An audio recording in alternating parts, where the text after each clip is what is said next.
Welcome to the D6 Family Ministry Podcast, a place where ideas, principles, and personalities come together to give you a ministry advantage that empowers the church and home.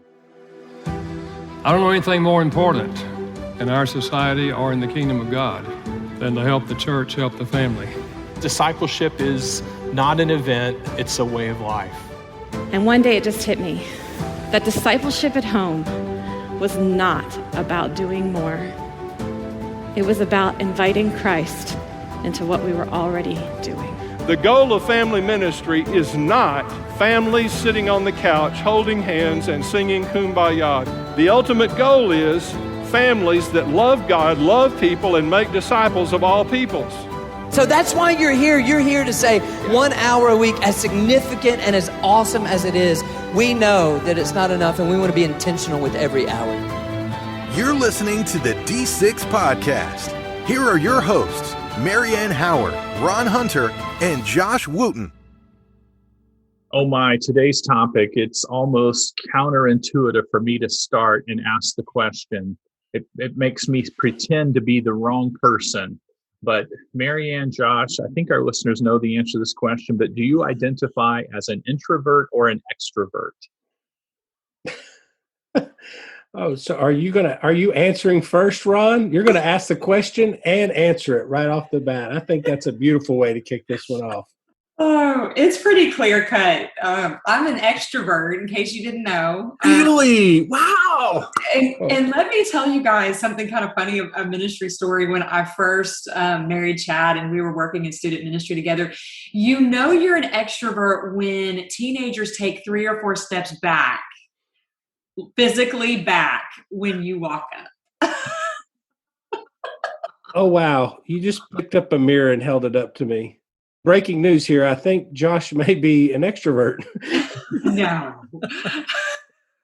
Oh my goodness. Well, I often get, to this day, my mom argues I'm not, but this is funny to me, but I am 100% an introvert.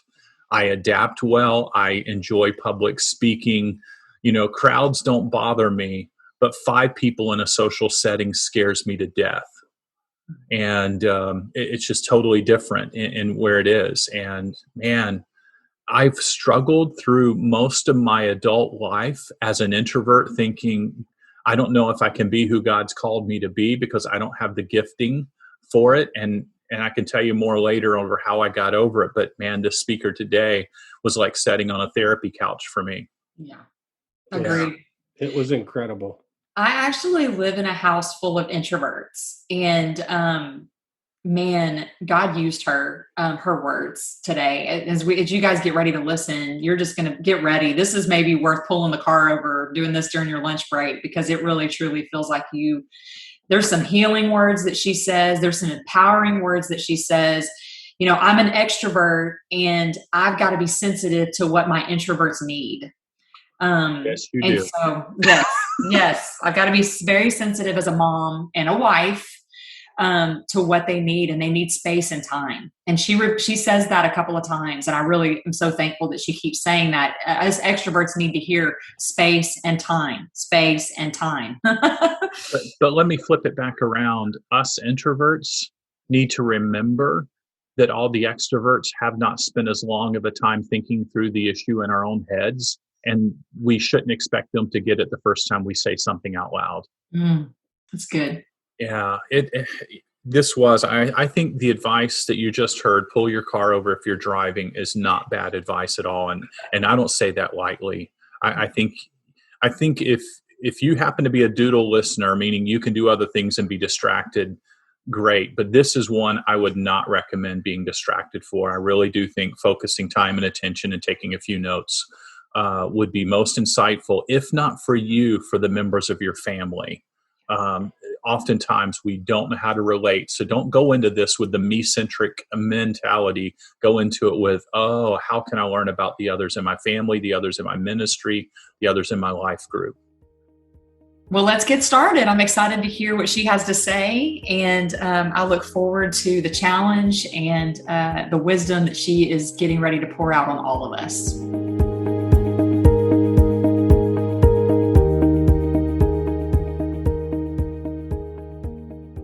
Our team at D6 have put together top family ministry resources that will help you do family ministry well. We call it D6 Plus, an online monthly subscription for every age and stage of ministry. Adult, youth, and children's leaders can now enjoy ready-to-use family ministry resources and training from the team at D6 Family. What can you expect with D6 Plus? First, you get the D6 conference year-round, with a media library filled with main stage talks and breakout sessions from every year of the D6 conference. D6 Plus also provides teacher training videos and emails to help your team excel at family ministry. D6 Plus includes a toolbox of one-page talking sheets to guide families through pain points.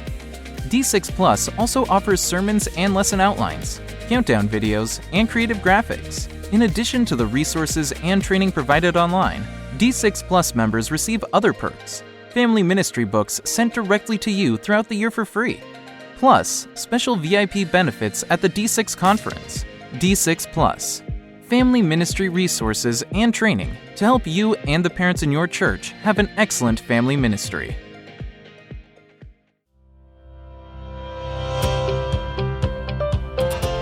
Today, I am privileged to be joined by Holley Gerth. Holley is a Wall Street Journal best-selling author, a life coach, and a licensed counselor, and she is the author of a brand new book called The Powerful Purpose of Introverts. Holley, thank you so much for coming on the podcast today. Thanks for having me, David. Well, I jokingly told somebody the other day that this interview was going to be one introvert talking to another introvert about her book about introverts. So it would probably just be like 20 minutes of awkward silence. Yeah, long pause. Which, and I say that in jest, but there are a lot of misconceptions out there about introverts. Can you kick things off by kind of talking about what introversion is and also what it isn't? Sure. Introversion is really a preference for a minimally stimulating environment. So it's about how we engage with the outside world, not about how much we like socializing or small talk or any of the things that sometimes get said about being an introvert. It's just a different way of engaging with the world. And about half the population is made up of introverts. Yeah, and that surprised me when I read your book that it said it was like 50.7% one study says, which is a little shocking. And maybe that's because we're a little bit more quiet and so we don't stand out. But does that seem to kind of, that stat, does that push back against public perception from what you usually hear? I think so, because our culture, if our culture had a personality as a whole, we would be an extroverted culture for the most part. And so I think that causes that perception. And there are also a lot of public figures like Joanna Gaines, Oprah Winfrey, Michael Jordan. I mean, all these people that we think, oh, they must be an extrovert because they're out there all the time, but actually they're introverts. And so we sometimes see introverts in what I call their zone of brilliance and belonging, like you being a podcaster and an introvert, where you have this streak where you do look more like an extrovert, which can also contribute to that perception. But that's actually common for an introvert to have an area where publicly they're a little more extroverted. Which, now you just made me feel good knowing that I can go into the fixing up business or I can go score 50 points a game with the Bulls. Well, I think deep down, every introvert lives with that feeling or maybe even the guilt that we need to be more outgoing. We need to be more extroverted. And so we push and we push and we push and we push ourselves to the point of exhaustion. How do we handle that voice that tells us that we need to be something that we're not? I think one of the big transitions to make is to focus on quality over quantity. Because research also shows that while introverts may not have as broad of a circle of acquaintances, we do tend to have a close circle of meaningful relationships. And for some people, one person is enough to fill that need. But we live in a quantity culture, more followers, more events on our calendar, more and more. But I think a gift that introverts bring is actually saying, okay, I'm going to go deeper with fewer people. And that's just as valuable. And I did a survey with my readers, and the extroverts who responded said their biggest challenge was loneliness, which surprised me. So I think what introverts have to bring to relationships is needed by introverts and extroverts in our busy, chaotic, often disconnected world. Well, I need to do a little personal therapy session here because of something I read in your book. There's a quote that says, When we have spiritual truth but don't understand who God made us, we do what others tell us we should do rather than discover his best for us. Now, one thing I really struggle with is knowing when I need to push myself and get out of my comfort zone, and when it's okay to say that that good thing just isn't for me. One thought that came to my mind, I remember being in a church one time and someone said, "Hey, this weekend, let's go knock on every door in the neighborhood and invite people to church and share the gospel." And people around me were like, "Yeah, that's a great idea." And internally, I'm like, no, because I'm thinking I'm going to be praying they don't come to the door, which sounds terrible because sharing the gospel is important. Yes, it is. But that was my internal struggle. So my question for you at this is, how can we discern when we need to stretch ourselves versus when it's okay to step back and realize our talents would be better used somewhere else? Yeah, I think, first of all, when we experience a situation where we're like, I'm not sure that's a fit for me, we can pause and ask, what's the bigger why behind this? Like evangelizing, obviously, that's to share Jesus with people. And so you can ask, okay, that's the why. What is the best how for me? So for those people, it might be doing it exactly the way they said, but for you, it's probably this podcast.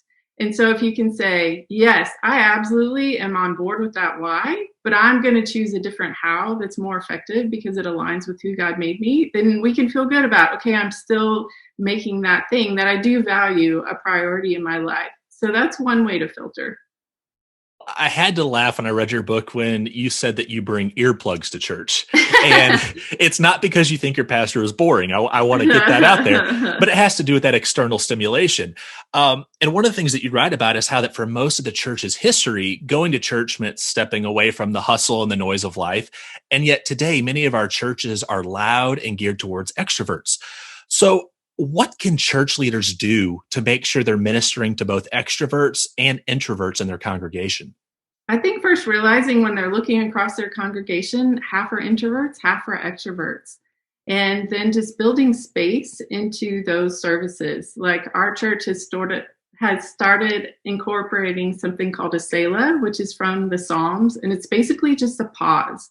And so they'll say, okay, we're going to have a few minutes of silence while we read this scripture that's on the screen or whatever it is. And honestly, that's often the time when I feel most connected to God, because introverts feel more connected with God often when we can block out all external distraction and go inward. And so having those moments just to do that in a faith-based setting is often helpful, and providing opportunities for introverts to serve that aren't always involving teams or signing up for a small group. If there's a way to serve that aligns with who introverts are, I think that's important. And then just being careful of messaging that goes too far in a direction that introverts may not resonate with, like saying, you must witness to 10 people every day or you're a bad Christian, just realizing that God loves variety. And I think introverts and extroverts make the body of Christ better when we're both fully who we're created to be. Now, Holley, you devote a significant portion of your book to discussing anxiety and depression. And you mentioned that introverts have a higher risk for anxiety and depression. Why is that risk higher for people like us? Yeah, well, we have more sensitive nervous systems, and they're still figuring this out from a research perspective, but there is some correlation between anxiety, depression, and introversion. So in my life, I came to see the core parts of who we are as being on a continuum, where that nervous system would be in the middle that goes with introverts. On the left side, it would be labeled struggle, and that's where anxiety would live. But on the right side, it would be labeled strength, and that's where things like empathy, perceptiveness, that are all tied to that same nervous system dwell. And so I think the key for introverts is looking at some of the things that can be a challenge at times for us and saying, how is this tied to my strengths? And extroverts can do this too, because it's true for all of us. For, an extrovert, it might be that being dramatic is on one end, and on the other side is passion. And that's so much of what they bring to the world and that we love about them. So for all of us, just saying, this is who God made me at the core. It's intentional. How do I just take some small steps away from struggles and towards strengths? Yeah, and something that kind of surprised me, you said that anxiety and depression, that's an even higher risk for people that are highly creative introverts. Can you explain that a little bit? Yes, I think that a lot of it is to be creative. You have a highly active mind. It's highly active in positive ways, like when you're creating. But that means on the flip side, sometimes it's highly active in some negative ways. And that can mean just learning to tame that side of who we are, whether that's through working with our doctor or changing our life habits or just having some tools that help us get out of rumination. We can tend to get stuck in our heads sometimes. And so we can get stuck in our heads imagining and working on a project, and that's a beautiful, powerful thing. But we can also get stuck thinking 1,000 times about the one thing we said wrong in our last conversation, and we all know that's not as helpful. So again, I think it's just recognizing the tendencies of our minds can go both ways and getting the tools we need to move toward that side where it's a benefit to us and others. Yeah. Well, you mentioned a Barna study in your book that says 46% of pastors, and I'll say that again, 46% of pastors have struggled with depression at some point during their ministry. As a licensed counselor, as someone who has a master's in mental health, what wisdom and encouragement can you offer to pastors who battle depression? I would say don't go it alone. I think a lot of times those of us in leadership can feel like we'll somehow be letting people down if they know we have a struggle. And I think the opposite is true, especially in our world where anxiety and depression are at levels we've never seen before with the pandemic and everything going on. And I think that we need to know we're not letting people down. We're giving them permission to be imperfect also. And that is one of the most powerful things that a leader, a pastor can do. And it doesn't make God look bad. Some of us were raised in a way that it was like, if you have anything wrong in your life, you're going to make God look bad. No, it actually just means that we all need a savior. And that is true. And so it's okay to say, you know what, I am struggling with this. And to do that with safe, trusted people, but for it to be a part of our story that we're not ashamed of.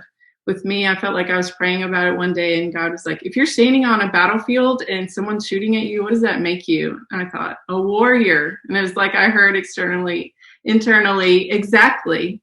And so that I think is how we need to shift our perspective, that all it means if we're battling anxiety, depression, or something else is that we're a warrior and we're not home yet. The battle's not done, but we are promised victory and we don't have to do it alone.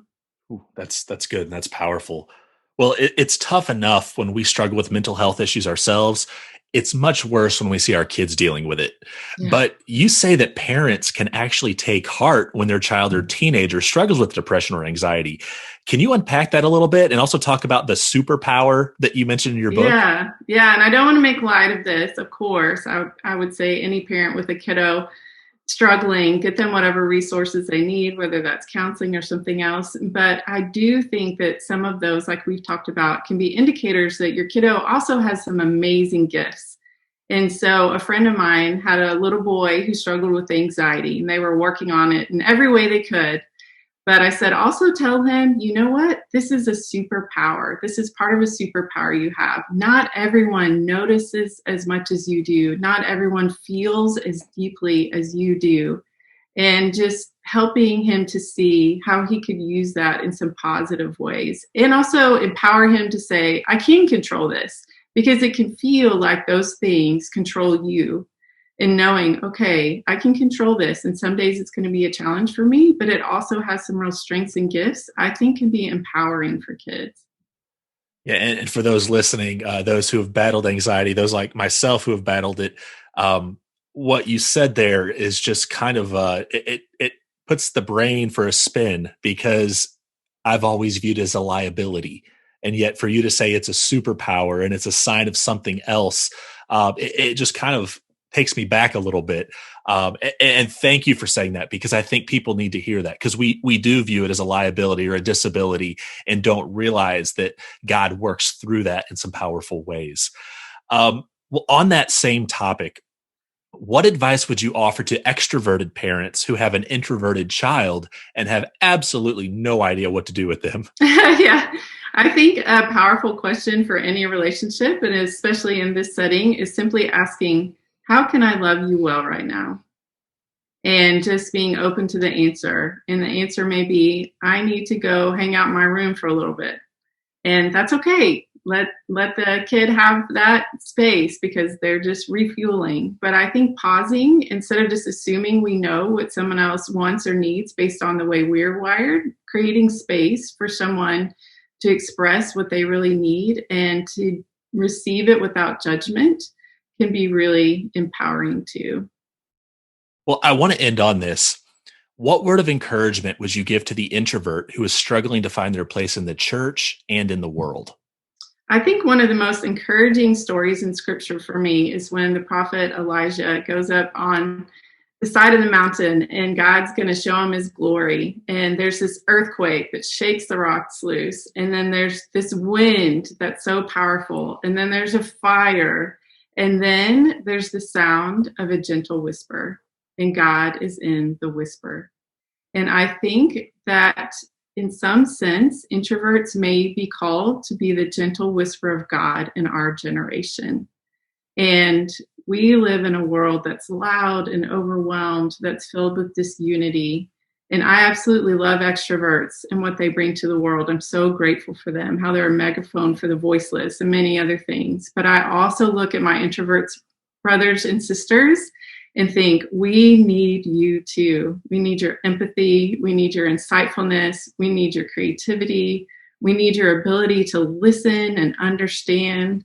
We need whatever God has placed within you. We don't need you to be someone you're not, but we absolutely need you to be exactly who you are. Well, the book is called The Powerful Purpose of Introverts. It's available now, and it is one of the best books I have read in a long time. So much so that I actually own 2 copies. I have a hard copy. I have a Kindle copy because I am a true introvert. And of course, I need to have 2 copies of it so I can take it with me wherever I am. But Holley, thank you for joining us. If you want to keep up with Holley, you can follow her at holleygerth.com. You can also listen to her podcast, More Than Small Talk, and also make sure you pick up her book, The Powerful Purpose of Introverts. Holley, thank you for being here today.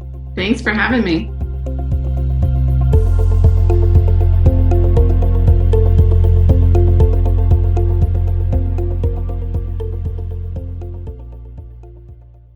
First of all, I think it's refreshing to hear her say out loud what people don't know, that nearly half the population are introverts. Those of us who are introverts have been made to feel like we're 5% of the population.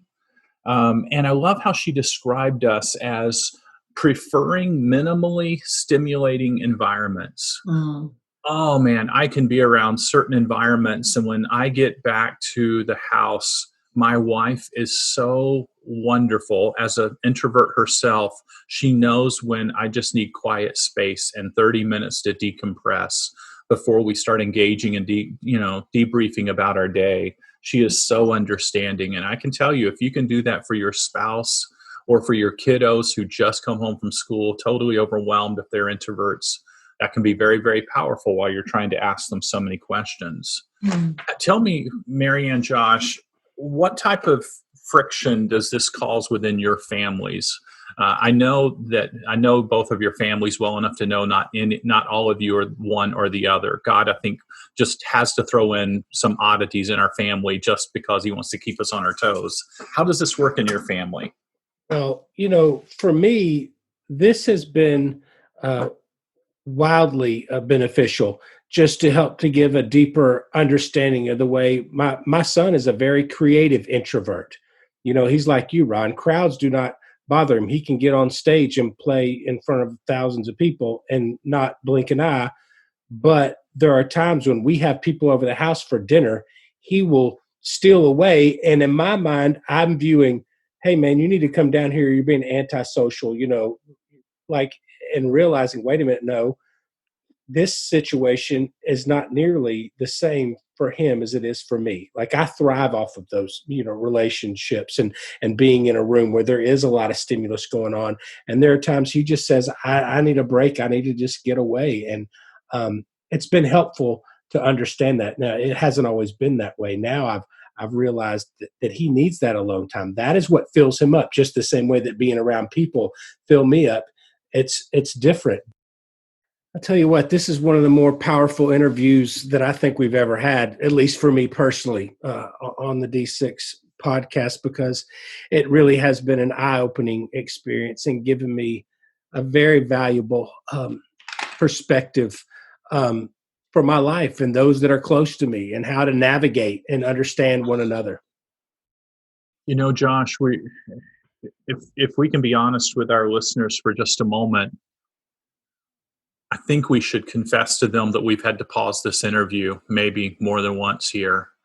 And watching how each of us have reacted, and I'm feeling this as well, I'm finding some relief here over some guilt that I have, struggled with most of my life. I've battled it, I've won it, and then it just jumps on me again. Satan just reminds me, well, you're not an extrovert. Why are you trying to do this?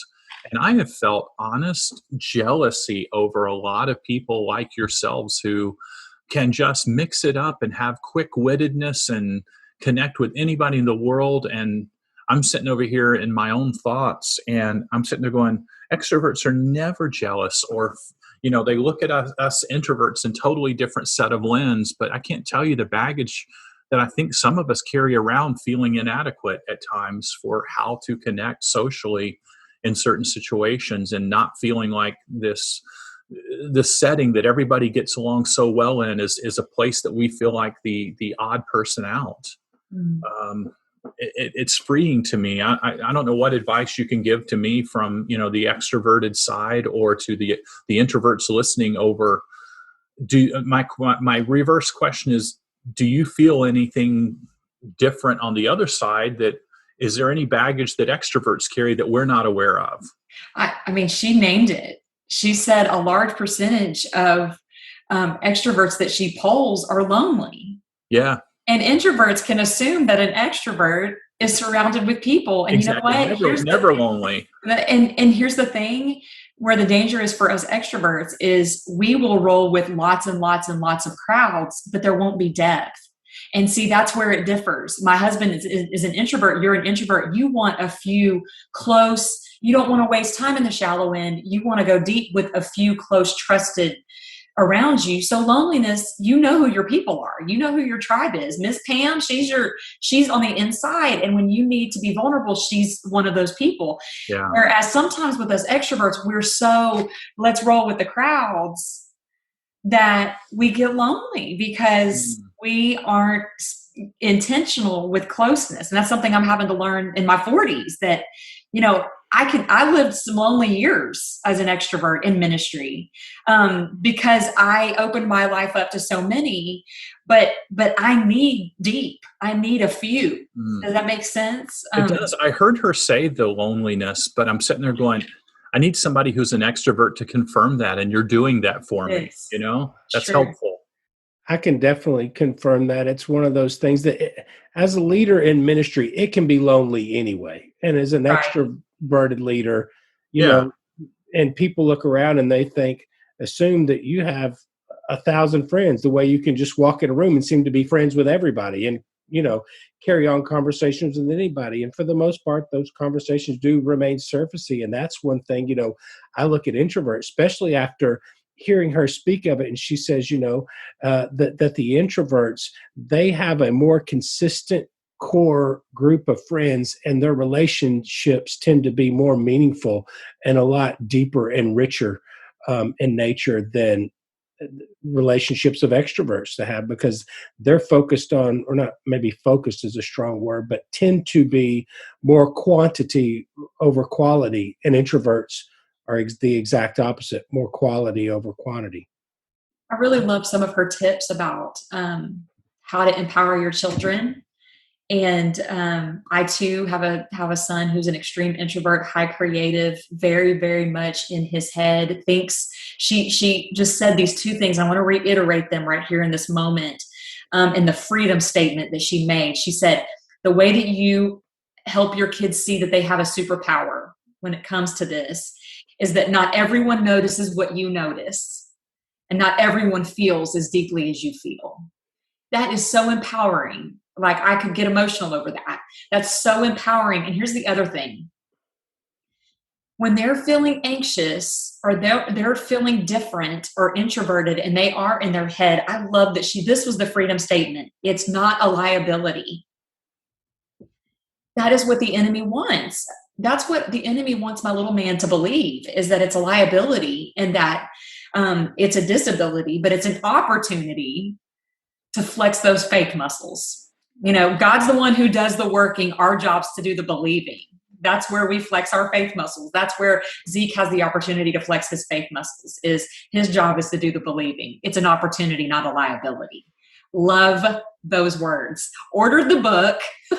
Yes. Can't wait to get it delivered tomorrow. The Powerful Purpose of Introverts. Like, that is in my cart right now. One of the questions that she says, reiterating to their kids that to view it as a superpower, speaking those words into them, but also, she made that statement of asking them the questions, or the question perhaps, how can I love you well? Yes. How can I, not what can I do for you? What do you need from me? But how can I love you well? It's one of those things of just asking that question, and they'll tell you. Sometimes we're too busy trying to fix it on our own. And I think just posing the question, it's just a very powerful statement. Ron, you asked, what are the tensions in our own families? I just wanted to share this because it's real. And it's kind of vulnerable, but it's real.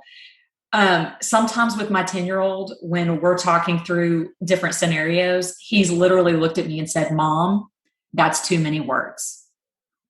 But that's real. And it's funny because I do use a lot of words. But I love that he was able to say that to me. And I'm like, you're right. That's too many words for you. Yeah. And your brain needs time to process. And I had a lady that I worked with, and she was amazing. She said, don't rush me or hush me. And I've just got that in my heart with my introverted babies of don't rush me and don't hush me. That's funny. I had a coworker who I would often ask a question of, and she'd get done speaking in 5 minutes, and she never answered the question. Mm-hmm. And so I've learned with her, when I went up to her, I said, and I call her by name, I'd say, in 30 words or less, can you answer this question? And it would so dial her in to where she's like, but why 30 words? I said, so I can get to the answer and move on. That's all I want to do. Yes. So there's wisdom in that little 10-year-old's response. Yes, Mommy, that's too many words. I love it. Yes. I love it. It really opened my eyes to, especially with student ministry and middle school ministry, usually you feel like the services have to be amped up and you have to have all this excitement and everything needs to be on 11, but really running it through that lens and that filter of going, okay, what about the introverts in my ministry? I had a leader come up to me and said, I want to serve in middle school ministry, but I'm telling you what, if you pull me on that stage to play a game or expect me to get on a microphone or up there for anything, I'm out. I want to love on these kids. I want to help lead a small group, but don't put me on the stage in front of people or I'm done. And I just thought, wow, it was the first time I had somebody told me point blank, that was the deal breaker for them. They had the heart and the desire to want to do all of that, but they were not going to do it if they had to be out in front of people. So now, even with that said, the kids in your ministry, those that are introverts that may be intimidated by the way that I do ministry or the way that our programming or experience works, will likely not be the ones to come tell you about it. They're not gonna come tell you about it. They're just gonna sit there. And I think it's very important for me now that I'm looking, going, okay, what can I do to give that quiet space, that time of reflection within these services, and make sure that it is balanced? Wow. I think I'm on challenge. Maybe somebody knows this exists. Maybe you're already doing the workaround, but what we've heard from Holley today is a good start to when we use spiritual gifts assessments or Enneagrams or any number of other assessments that we use. All of a sudden we get back people's traits, capabilities, and passions. But then we have to know, are they introverts or extroverts, in order to know where to plug in those giftedness. And I don't know of a single instrument that measures that one other than the Myers-Briggs, but it's not a spiritual gifts assessment. Wow. And but we've got to know that in order to plug in that depth of thinking and that ability to socially connect. Mm-hmm. I don't know. What's your thoughts on that? Have you seen an instrument that does that or are aware of one? I am not. I need to think through that. Yeah. I need to maybe do some research. Maybe our listeners can can let us know, and we can talk about it in a future episode if they're aware of that one. I'm going to follow up with Holley. I think she could be a very good speaker for us in another arena. So we will hopefully hear from that voice again. And I want to say thank you, Holley, for being with us today. We're going to be praying for you. Maybe you need to back this episode up and listen to it all over again, at least on the interview portion, and let Holley just kind of reinforce some of those key principles as it relates to your family. Until next week, we're going to be praying for your engagement and your connection to both introverts and extroverts, something I don't normally say at this point, as you're intentional about your family ministry and generational discipleship. Take care, and we'll see you next week.